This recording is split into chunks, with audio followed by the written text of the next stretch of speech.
مساء الخير. اليوم راح اسوي لكم الدولمة العراقية على اصولها. هاي مكوناتها: سلق ولهانة وبصل ولحم مفروم ولية، وهاي الحشوة مالتها طماطة وبصل وكرفس والتمن.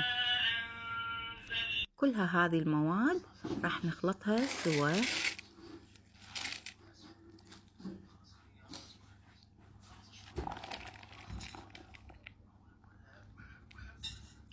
ونضيف لها صلصة. الصلصة عبارة عن معجون ودبس الرمان وبهارات، كل أنواع البهارات اللي تحبوها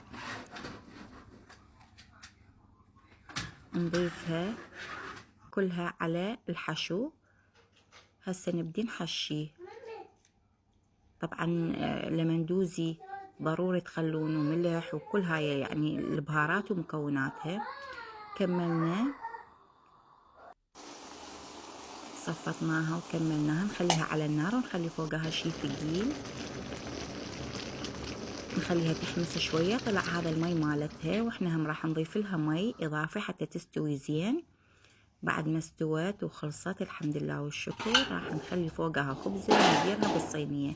طبعا ما قدرت اشيلها فدرتها بهذا الشكل. وهاي نهايتها، وعلينا وعليكم ألف عافية.